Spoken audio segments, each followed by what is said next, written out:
দোয়া করে নবীজির কদম মোবারকে চলে আসলেন। আবু বকর বলে দাও তুমি কি নিয়ে এসেছো নবী গো?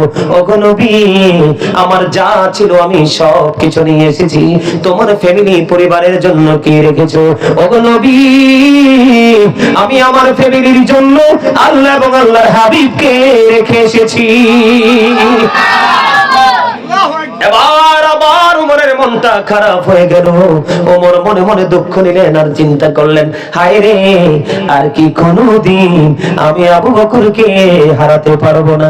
আমার নবীজি বললেন, আমার জীবনে আবু বকরের সম্পদ আমার জীবনে যত বেশি উপকারে এসেছে, আর কারো সম্পদ আমার এত উপকারে আসেনি। এবার আবু বকর সিদ্দিক একটা ডাক দিয়ে বললেন, ইয়া রাসূলুল্লাহ, নবী গো, আমার সম্পদ না না, আমার জীবনও আপনার জন্য অল টাইম রেডি।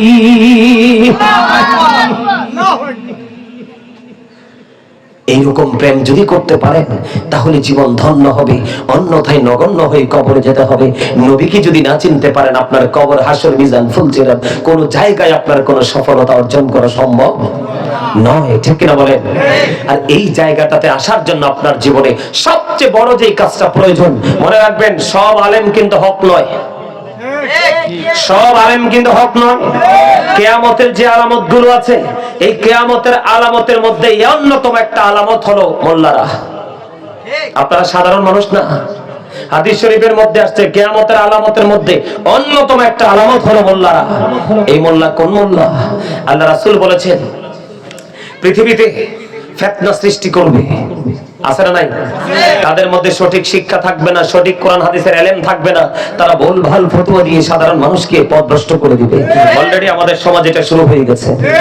কথা বলেন না কেন? আরে জোরে বলেন। এটা নাই, ওটা নাই, ওটা নাই, ওটা নাই, ওটা নাই করতে করতে মানুষ একবার আমল থেকে নাই হয়ে যাচ্ছে, আছে না নাই? আরে জোরে বলেন, ঠিক না ঠিক? এটা নবীজি বলেছেন কিয়ামতের আলামতের একটা আলামত। মনে রাখবেন, নবীজি সিম্পটম গুলো জানিয়ে গেছে।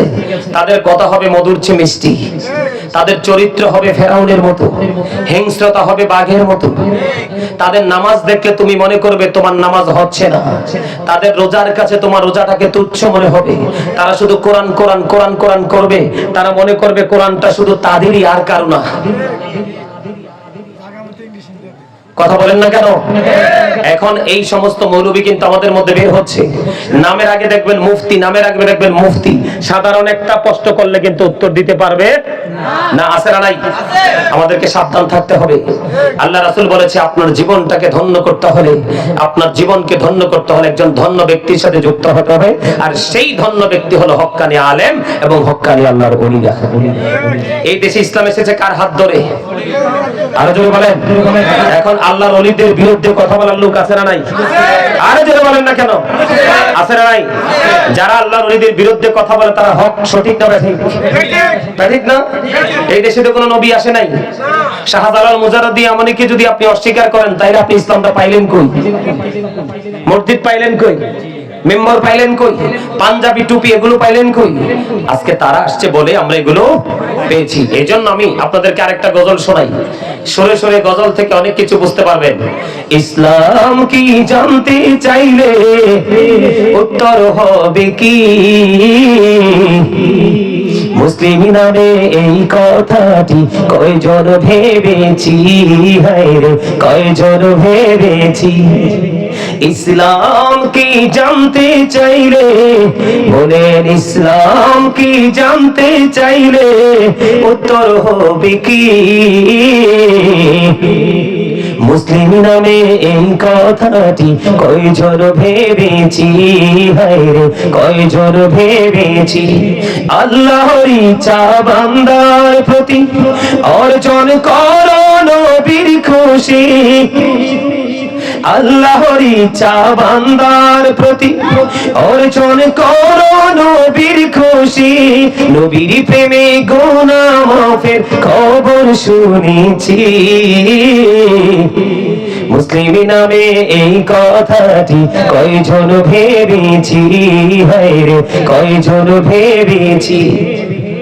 আল্লাহর ইচ্ছায় কাজ করো, রাসূল প্রেমিক মুর্শিদ ধরো, আল্লাহর ইচ্ছায় কাজ করো, রাসূল প্রেমিক মুর্শিদ ধরো, দুজাহানের সুখের ভান্ডার তোমায় দিয়েছি। মুসলিম নামে এই কথাটি কয়জন ভেবেছি, হায় রে কয়জন ভেবেছি। যেই মুর্শিদে আল্লাহর ইচ্ছায় কাজ করে যায় সর্বদা, যে মুর্শিদে আল্লাহর ইচ্ছায় কাজ করে যাই সর্বদা, সেই মুর্শিদের ইচ্ছায় আমি মিশে রয়েছি।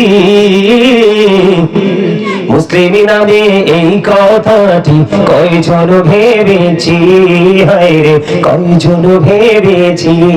আল্লাহর ইচ্ছায় কাজ করো, রাসূল প্রেমিক মুর্শিদ ধরো,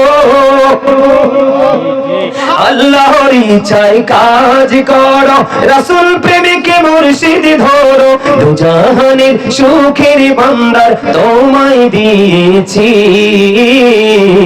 মুসলিম নামে এই কথাটি কয়জন ভেবেছি, হায় রে কয়জন ভেবেছি।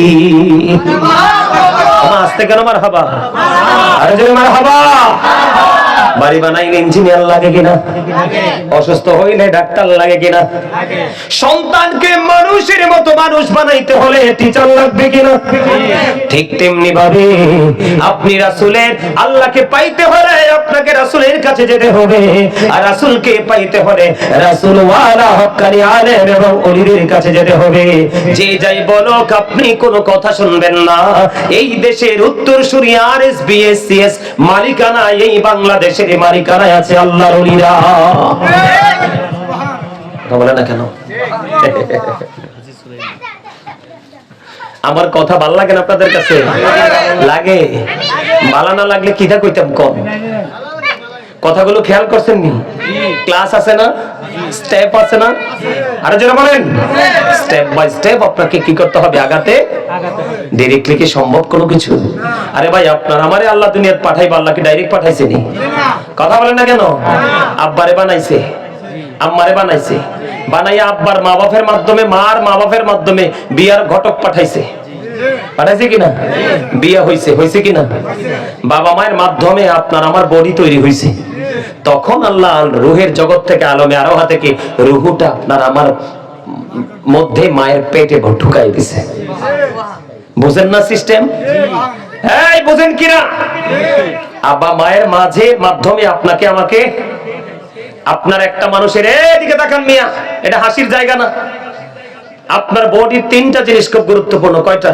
তিনটা। আরে যারা বলেন কয়টা? একটা হলো ব্লাড, রক্ত, আরেকটা হলো স্কিন, চামড়া। কথা বলেন না কেন? আরেকটা হলো হাড়। কয়টা জিনিস? তিনটা। আরে জোরে।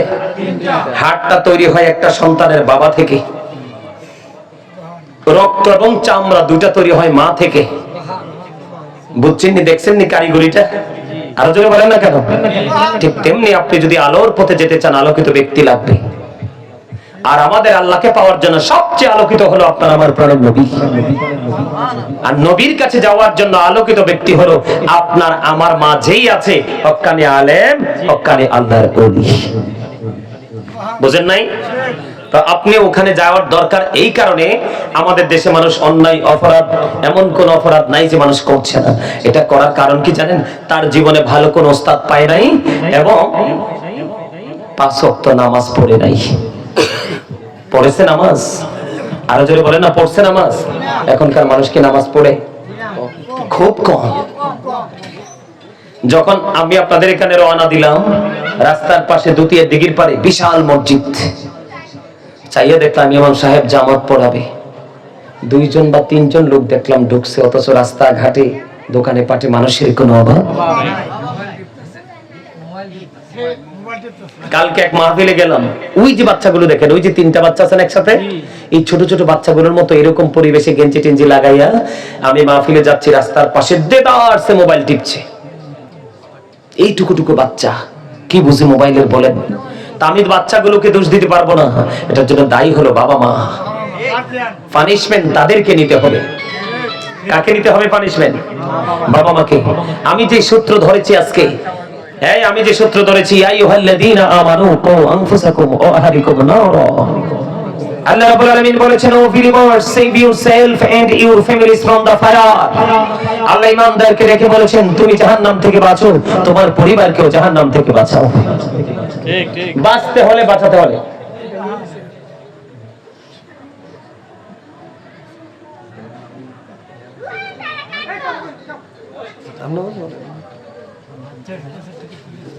বাঁচতে হলে এবং বাঁচাতে হলে প্রথম ঈমানদার হতে হবে।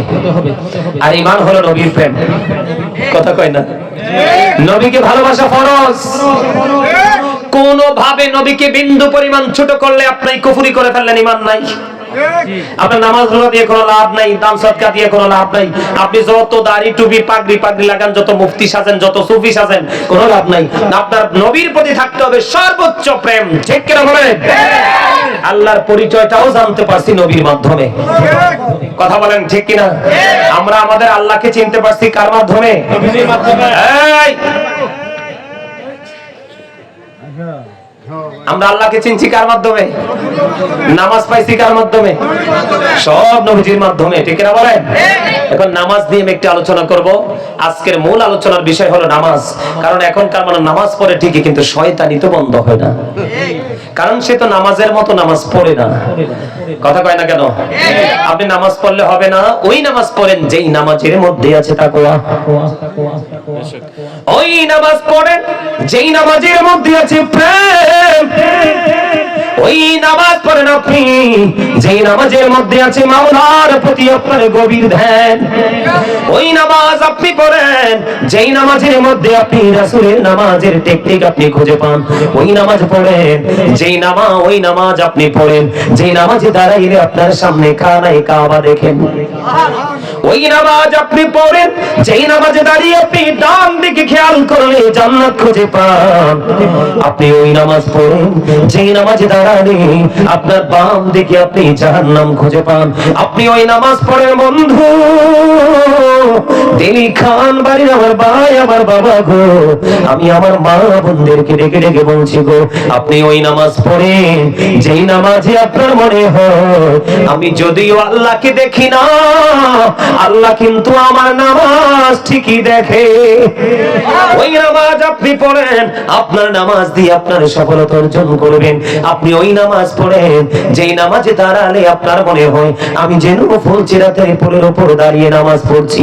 একটু যদি 19-20 হয়, একটু যদি অমনোযোগী হয়, আমার ঠিকানা হয়ে যাবে জাহান্নাম। তার ফুলচিরাত মানেই হলো মনোযোগ আর অমনোযোগ। ফাওয়াইলুল লিল মুসাল্লিন আল্লাযীনা হুম, ঠিক কিনা বলে? আছে না নাই? অমনোযোগী নামাজের জন্য কঠিন আযাব বরাদ্দ। আপনি ওই নামাজ পড়েন যেই নামাজে দাঁড়াইলে মনে হয় আপনি ফুলচিরাতের পড়ে। আপনি ওই নামাজের নিয়তে দাঁড়িয়ে যান। আপনি ওই নামাজ পড়ে বন্ধু যেই নামাজ পড়লে আপনার মনে হয় এটা আপনার জীবনের শেষ নামাজ। নামাজ শেষ হইতে দেরি রে, আপনার পিছনে আজরাইল আছে। আপনি নামাজ শেষ করতে দেরি, আপনার আজরাইল আপনাকে চেপে ধরে প্রাণটাকে নিতে দেরি করবে না। ওই নামাজ পড়ে, ওই নামাজ পড়ার পরে আপনাকে কেউ মানুষ বানাতে হবে না, আপনি নিজে নিজে মানুষ হয়ে যাবেন। কারণ আমার আল্লাহ বলেছেন তোমরা রুকুকারীদের সাথে রুকু করো, আকিমুস সালাতা ওয়া আতুজ যাকাত। আমার আল্লাহ বলেছেন তোমরা নামাজ কায়েম করো, তোমরা যাকাত আদায় করো। আমার আল্লাহ বলেছেন আকিমিস সালাত, তোমরা নামাজ কায়েম করো, কারণ ইন্নাস সালাতা তানহা আনিল ফাহশাই ওয়াল মুনকার। নামাজ মানুষকে খারাপ কাজ থেকে বাঁচিয়ে রাখে। সূরা আনকাবুতের মধ্যে আমার আল্লাহ বলতেছেন নামাজের মতো নামাজ পড়ো, ওই নামাজ তোমাকে মানুষের মতো মানুষ বানিয়ে দিবে, তোমাকে মিথ্যাহীন মানুষ বানিয়ে দিবে, জুলুমহীন মানুষ বানিয়ে দিবে, তোমাকে বন্ধু বিরামহীন ভাবে প্রেমের দরিয়ায় সাঁতার কাটা শিখিয়ে দিবে। ওই নামাজ তুমি পড়ো, ওই নামাজ তুমি একজন নামাজীর কারণে এই যদি দিল্লি খানবাড়ির আশেপাশে আশেপাশে সব মানুষ যদি নষ্ট হয়ে যায়, তুমি যদি একজন এরকম নামাজি হতে পারো, একজন এরকম আমার নবীর প্রেমিক হতে পারো, তাহলে তুমি যতদিন বেঁচে থাকবে ততদিন ওই বাড়ির আশপাশের মানুষগুলো যদি অপরাধী, সবাই ভালো থাকতে পারবে। আমার আল্লাহর কাছে পরিপূর্ণ নামাজ এবং ইমানদার এত প্রিয়। জোরে বলেন না সুবহানাল্লাহ। হযরত আবু হুরায়রা রাদিয়াল্লাহু তাআলা আনহু থেকে হাদিস বর্ণিত। খেয়াল করেন বন্ধু, হাসি উড়িয়ে দিন না। আমার সামনে হাজার হাজার মানুষ বসুক, এটার জন্য আমি কখনোই প্রত্যাশা করি না। আমি একটা জিনিস আল্লাহর কাছে চেয়ে স্টেজে বসি, আল্লাহ গো যেখানেই যাব মানুষগুলো যেন মনটা খুলে আলোচনাটা শুনে, আজকের আলোচনার পরে যেন তার মধ্যে হেদায়েত নেমে আসে। ওইটা আমি আল্লাহর কাছে চেয়ে প্রত্যেকটা স্টেজে বন্ধু বসে যাই। আমি আপনাদেরকে বলি, মনের মতো যদি আপনি নামাজ পড়েন, আল্লাহ যেভাবে চাই সেইভাবে যদি আপনি নামাজ পড়েন, আপনার জীবন কত নিয়ামতে পরিপূর্ণ হয়ে যাবে বন্ধু।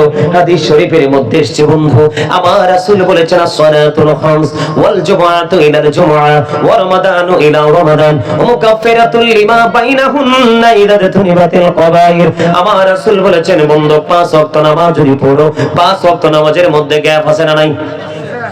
আমার রাসূল বলেছেন জুমআতু ইলাল জুমআ, এক জুমা থেকে আরেক জুমার মাধ্যমে মধ্যে গ্যাপ আছে, এক জুমা থেকে আরেক জুমা। আমার রাসূল বলেছেন রমাদান ও রমাদানু ইলা রমাদান, এক রমজান থেকে আরেক রমজানের মধ্যে 360 দিনের একটা গ্যাপ আছে। খেয়াল করেন বিষয়টা, 5 ওয়াক্ত নামাজের গ্যাপ গুলো ছোট ছোট। ওয়াল জুমআতু ইলাল জুমআ, এক জুমা থেকে আরেকটা জুমা 5 ওয়াক্ত নামাজের তুলনায় গ্যাপটা একটু বড়। ওয়া রমাদানু ইলা রমাদান, এক রমজান থেকে আরেক রমজান, এই দুইটার মধ্যে বিশাল গ্যাপ। 365 দিনে বন্ধু এক বছর, আর 365 দিনে যদি এক বছর হয়, 30 60 দিন অথবা 29 বা 30 মিলে একদিন কম বেশি হবে।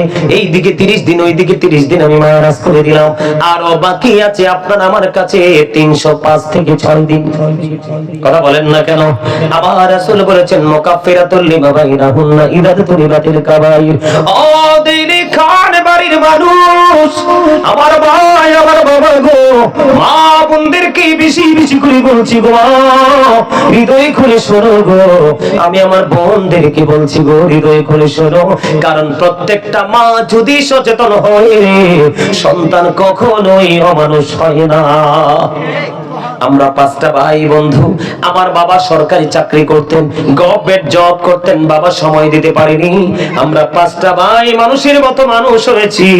এই পুরো শাসনটাই ছিল আমার মায়ের, এখনো পর্যন্ত মায়ের কথার বাইরে যাই না। এই জন্য আমি আমার মা বোনদেরকে অ্যাক্টিভ হতে বেশি বেশি বলি। বাবা জীবন জীবিকার জন্য দৌড়াদৌড়ি করে ছোটাছুটি করে বাবা সন্তানকে সময় দিতে পারে না। মা যদি যথাযথভাবে যদি যোগ্য হতে পারে, সন্তান কখনোই অযোগ্য হয় না। ঠিক কিনা বলেন? আর জোরে বলেন ঠিক কিনা বন্ধু? ওই যে আমি একটু আগে বললাম আপনি কোন নামাজ পড়বেন, আমার দিকে তাকান বন্ধু। আমার রাসূল বলেছেন মুকাফফিরাতুল লিমা বাইনাহুন্না ইযা তুনিবাতিল কাবাইর। তোমার এক রোজা থেকে আরেক রোজার গ্যাপ, এক জুমা থেকে আরেক জুমার গ্যাপ, এক 5 ওয়াক্ত নামাজে ফজর থেকে জোহর, জোহর থেকে আসর, আসর থেকে মাগরিব, মাগরিব থেকে ইশা, এর মধ্যে যত গ্যাপ আছে, ওই গ্যাপের সবগুলো গুনার জন্য কাফারা হয়ে যাবে ওই তোমার আগে পরের নামাজগুলো। যদি তুমি কবিরা গুনাহ থেকে বেঁচে থাকতে পারো, তাহলে নামাজ তোমার জন্য অবর্ণনীয় নিয়ামত। বন্ধু, ওই যে পূর্বশ্বরী, আমি আপনাদেরকে বলি, যারা আজকে ইসলামকে ধ্বংস করতেছে, আমাদের মতো দাড়িওয়ালা টুপিওয়ালা, আপনি দেখবেন তারা সুন্নাত নামাজ পড়ে না, নফল নামাজ পড়ে না। কথা বলেন না কেন? আমি কি ভুল বলেছি কিনা? দেখবেন তারা মসজিদের মিম্বরে যাবে, হুটহাট করে ফরজ পড়ে বের হয়ে যাবে, তারাও সুন্নাত নফল নামাজ পড়বে না এবং অন্যদেরকেও নামাজ পড়তে দিবে না। কারণ তারা তাদের যে পূর্বসূরি যে আইম্মায়ে কেরাম বুজুর্গ, তাদেরকে ফলো করে না, তাদেরকে সম্মান করে না। এই জন্য তাদের এই সমস্যা দিন দিন বিস্তৃত হয়ে যাচ্ছে। রাসূল বলেছে, কেউ যদি ইচ্ছে করে একটা সুন্নাত নামাজ ছেড়ে দেয়, আমি তাকে আমার উম্মত বলে স্বীকার করব না। তুমি যদি নবীর উম্মত হতে না পারো, তুমি আল্লাহর বান্দা হওয়ার যোগ্যতা তুমি রাখো না। কারণ নবীকে পাঠাইছে আল্লাহ, নবীজির মাধ্যমে আমাদের কাছে আল্লাহর পরিচয় জানিয়ে দিয়েছে। বন্ধু, আমি আপনাদেরকে বলে দেই, ইমাম বুখারী সিয়াসিত্তার অন্যতম হাদিস গ্রন্থ হলো বুখারী শরীফ। এই বুখারী শরীফের নির্মাতা ইমাম বুখারী, তিনি বন্ধু নামাজে দাঁড়িয়ে গেলেন। নামাজে যখন দাঁড়িয়ে গেলেন, নামাজ বিরামহীন ভাবে পড়তেছেন। নামাজ পড়তে পড়তে পড়তে পড়তে পড়তে পড়তে বন্ধু নামাজ শেষ হয়ে গেল। নামাজ যখন শেষ হয়ে গেল, নামাজ শেষ হয়ে যাওয়ার পরে এবার উনি ওনার ছাত্রকে একটা ডাক দিলেন। ছাত্রকে ডেকে বললেন, বাবু আমার কাছে আসো, এসে দেখো আমার জুব্বাটার নিচে কি যেন ঢুকিয়েছে। এবার বন্ধু ইমাম বুখারীর একটা ছাত্র উস্তাদের জুব্বাটা, পাঞ্জাবিটা উঠালেন। পাঞ্জাবিটা উঠিয়ে দেখে ওই পাঞ্জাবির নিচে বিষাক্ত ভেঙ্গুল পোকা একটা দুইটা নয়, 10-10টা কামড় দিয়েছে। জোরে জোরে কন্যা আল্লাহু আকবার। কয়টা কামড় দিয়েছে? 10টা কামড় দিয়েছে। এবার ওই ছাত্র ওস্তাদকে প্রশ্ন করলো, হুজুর একটা ভেঙ্গুল পোকা কামড় দিলে সহ্য করা যায় না, একটা দুইটা নয় 10টা কামড় দিল গো হুজুর, তারপরেও আপনি নামাজটা ছাড়লেন না। এবার ইমাম বুখারী উত্তর দিলেন, আমি যখন নামাজে দাঁড়িয়ে গেলাম, নামাজে দাঁড়িয়ে যাওয়ার পরে যখন আমি আমার মালিকের দিকে খেয়াল করে আমি যখন কোরআন তেলাওয়াত শুরু করে দিলাম, কোরআন আমার কাছে এত বেশি মধুময় মনে হয়েছে, নামাজ আমার কাছে এত মধুময় মনে হয়েছে, এই মধুর স্বাদের কাছে বেঙ্গল পোকার বিষ আমার কাছে ইট ইজ নাথিং ম্যাটার, আমার কাছে কিছুই মনে হয় না। জোরে জোরে কন্যা সুবহানাল্লাহ। এই জন্যই তিনি হতে পেরেছে ইমাম বুখারী। আলহামদুলিল্লাহ বলেন না কেন? আর আপনারা আমার নামাজের স্টাইল কেমন জানেননি? ও মনে ধরলি নামাজে পড়লি নামাজ সারা জীবনে ভোর, মনে ধরলে নামাজ পড়লি নামাজ সারা জীবনে ভোর, নামাজ হইল না রে তোর নামাজের লইলি না খবর। মসজিদে পড়লে আজান সবার আগে যায়, নামাজ শেষে বাইরে শিশুদের টাকা খায়। নামাজ হইল না রে তোর নামাজের লইলি না খবর। নামাজের ভিতরে তোমায় মশাই কামড় দিলে, মশা তুমি আগে মারো রুকু সেজদা ফেলে। নামাজ হইল না রে তোর নামাজের লইলি না খবর। ঠিক না ঠিক? বন্ধু, তুমি এই নামাজ দিয়ে কোনদিন তুমি আল্লাহ ওয়ালা হতে পারবে না। ওই নামাজ দিয়ে তুমি তোমার জীবনে কোনদিন আলোর সন্ধান তুমি খুঁজে পাবে না। ওই নামাজ তুমি পড়তে পারবে ঠিকই, কিন্তু তুমি কখনোই গ্রহণযোগ্য বান্দাদের অন্তর্ভুক্ত হতে পারবে না। বন্ধু, আমি আপনাদেরকে বলে দেই, আপনারা হৃদয় খুলে শুনুন। আমাদের পাশের দেশ ভারত উপমহাদেশে এসেছেন কি ইসলামের ঝান্ডা নিয়ে? খাজা গরিবে নওয়াজ, কথা বলেন না কেন? খাজা মঈনুদ্দিন চিশতি, ঠিক কিনা বলেন? আজমিরি হাসান সানজারি রাদিয়াল্লাহু তাআলা আনহু আসছে কিনা? এখন দেখলাম আমাদের দেশে খাজা গরিবে নওয়াজকে নিয়ে বিভিন্ন ধরনের বিরূপ মন্তব্য করে। নাউজুবিল্লাহ বলেন না কেন? খাজা গরিবে নওয়াজ তিনি কম পক্ষে 70 বছর, কত বছর? কম পক্ষে তিনি 70 বছর এশারের নামাজ পড়ে ফজর পর্যন্ত তিনি ঘুমায় নাই। ও বন্ধু, ইমাম আজম আবু হানিফা রাহমাতুল্লাহি আলাইহি মিনিমাম 40 থেকে 50 বছর এশারের ওযু দিয়ে ফজর নামাজ পড়ছে। জোরে জোরে কন্যা সুবহানাল্লাহ। এই জন্য বন্ধু, তাদের প্রতি তাদের শ্রদ্ধা ভালোবাসা প্রেম নাই, এই জন্য তাদের নামাজের মধ্যে কোনো মায়া নাই। কথা বলেন না কেন? এই জন্য তাদের নামাজে কোনো সৌন্দর্য নাই, নামাজ দিয়ে কোনো সফলতা অর্জন করা যায় না। ঠিক কিনা বলেন? আরো জোরে বলেন ঠিক না ঠিক? বন্ধুরে আমার, বন্ধু, নামাজকে যদি নামাজের মতো পড়তে না পারেন, ইচ্ছে করে যদি নামাজ ছেড়ে দেন, আপনার মতো হতভাগার কেউ হবে না। বন্ধু, একজন নবী আছে মূসা কালিমুল্লাহ। মূসা স্পোক টু আল্লাহ। মূসা আল্লাহর সাথে কথা বলেছে, জানেননি? 1 লক্ষ খেয়াল করেন, বিরক্ত হন, ছেড়ে দিব। আমার কিন্তু মাইক সারার সময় হয়ে গেছে, 1.5 ঘন্টা হয়ে গেছে। আর কি মাইক ছেড়ে দিব নাকি আরেকটু আলোচনা শুনবেন? ওই যে আমার এই যুবক ভাইটা, তার টুপি নাই, কিন্তু সে নিবিড়ে চুপি চুপি বলে, না না হুজুর, মাইক ছাড়া যাবে না। তার মানে ওয়াজ তার কাছে মজা লাগছে। যার কাছে ওয়াজ মজা লাগবে রে, সেই হলো ইমানদার। কথা বলেন না কেন? যার কাছে নামাজ মজা লাগবে সেই হলো ইমানদার।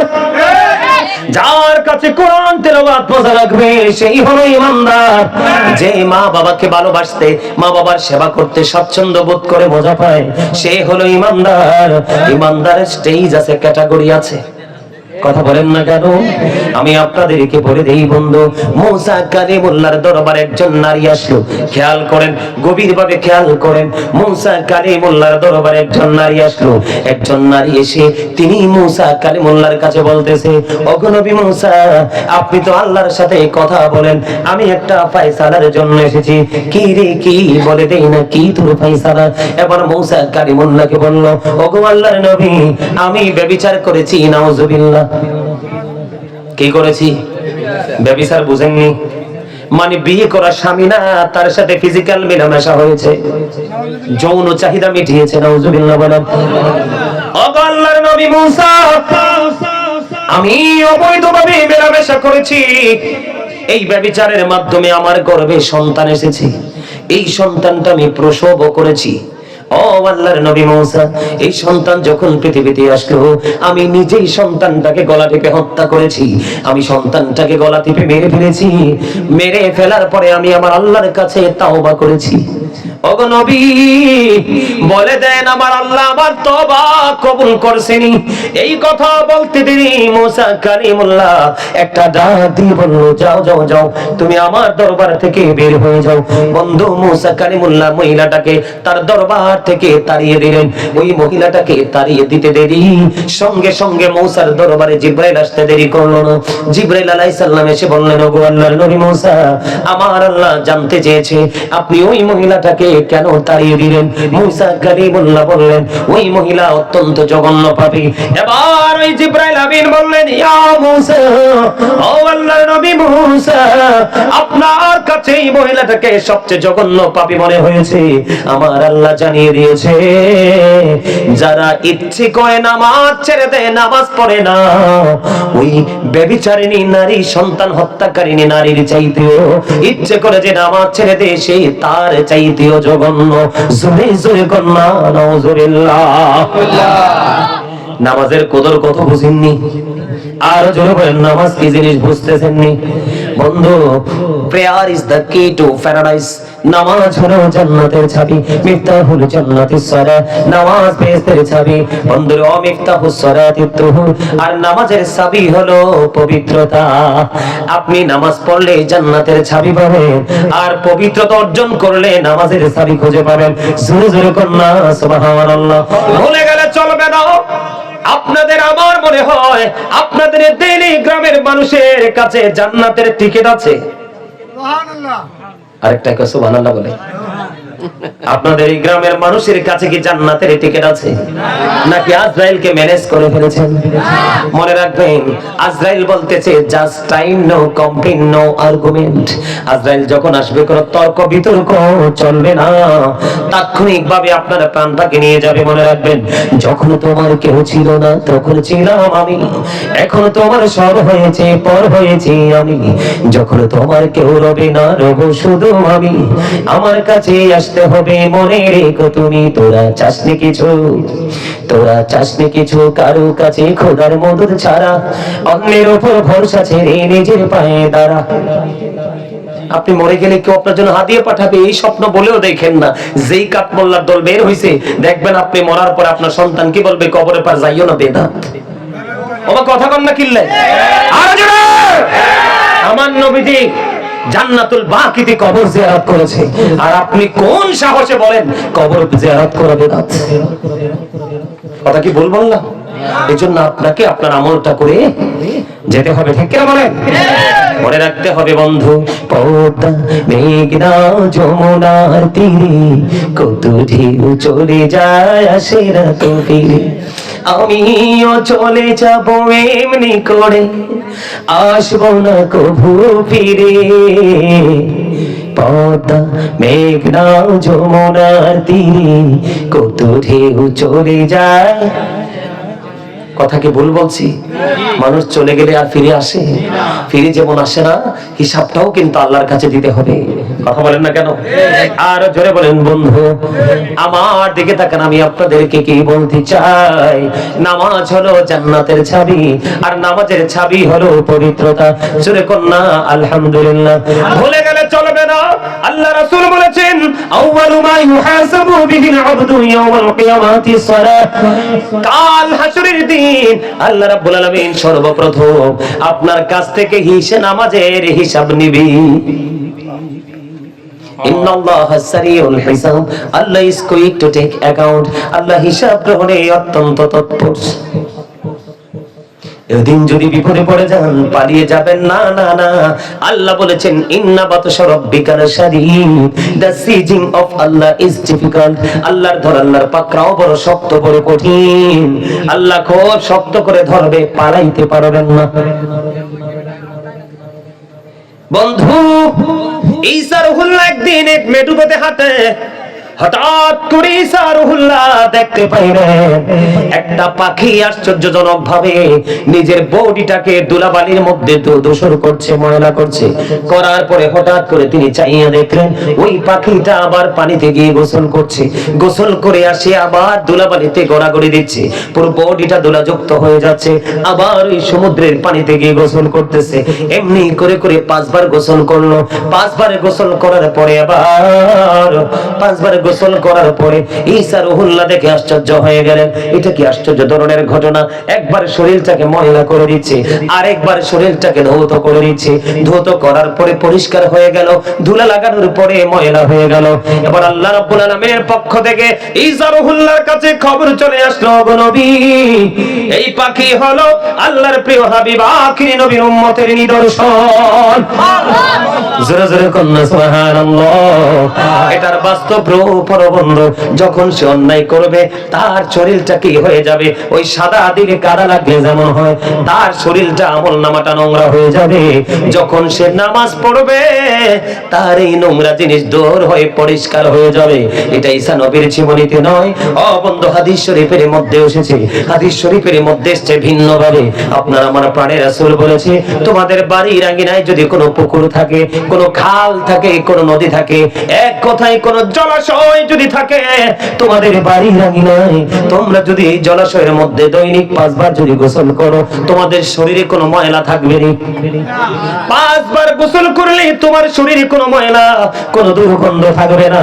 ঠিক তেমনি ভাবে তুমি যদি 5 ওয়াক্ত নামাজ যদি সঠিকভাবে পড়তে পারো, তাহলে তোমার আমল নামায় কোনো গুনাহ থাকবে না। জোরে জোরে কন্যা সুবহানাল্লাহ। আরেকটু মহব্বতে বলুন না সুবহানাল্লাহ। তাহলে নামাজের দরকার আছে না নাই?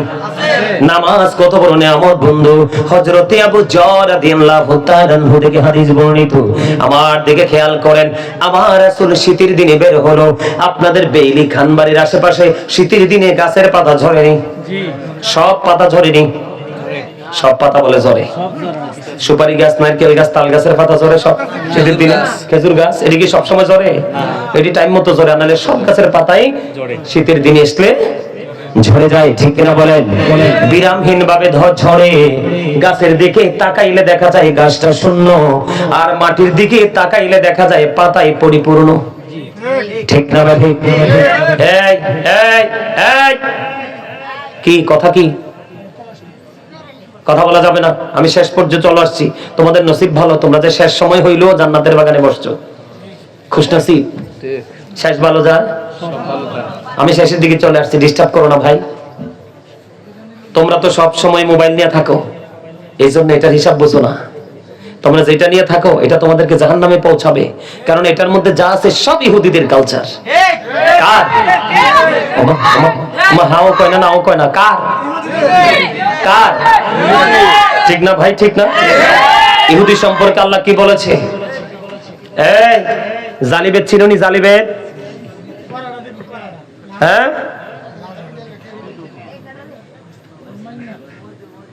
একদম মুখে তালা দিয়ে বসে থাকো। ভদ্রতার সাথে কথা বললে বলবা, না হয় চুপ করে বসে থাকবা। আর না হয় বাড়ি যেয়ে বসে থাকো, তাবারুকের একটু আগে চলে এসে তাবারুক নিয়ে যাবে, যাও। যারা শুরু থেকে মাহফিল শুনতেছে তাদেরকে তাবারুক দিব আমরা একটা করে, আর যারা পরে এগো তাদেরকে দিব দুইটা।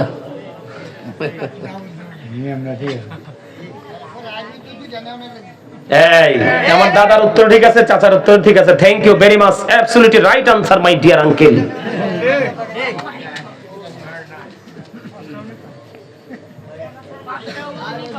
আমার নবীজি শীতের দিনে বের হলো। শীতের দিনে বের হওয়ার পরে এবার রাসূল চাইয়া দেখলেন শীতের কারণে শুষ্ক হয়ে গাছের পাতাগুলো ঝরে ঝরে পড়ছে। আমার নবীজি গাছের ডাল দুইটা ধরলো। দুইটা ঢাল ধরার পরে আবু জরকে একটা ডাক দিল, রে আবু জর। আবু জর উত্তর দিলেন, লাব্বাইকা ইয়া রাসূলুল্লাহ, নবী গো আমি হাজির গো। এবার আবু জর যখন কাছে আসলেন, আমার নবীজি একটা ডাক দিয়ে বললেন, রে দিলি খান বাড়ির মানুষ, ভাই আমার বাবা গো, মা বোনদেরকে বলছি গো, এই ওয়াজ শুধু পুরুষের জন্য নয়, সবার জন্য। আমার নবীজি আবু জরকে ডাক দিয়ে বললেন, রে আবু জর, চাইয়া দেখো শীতের কারণে গাছের পাতাগুলো শুষ্ক হয়ে জোরে জোরে পড়ছে।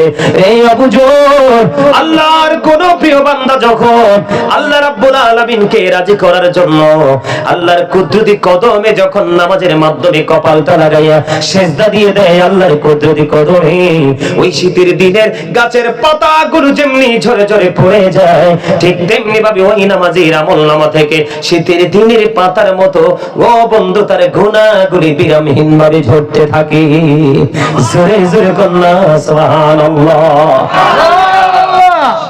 তাহলে ওই নামাজ দরকার আছে না নাই?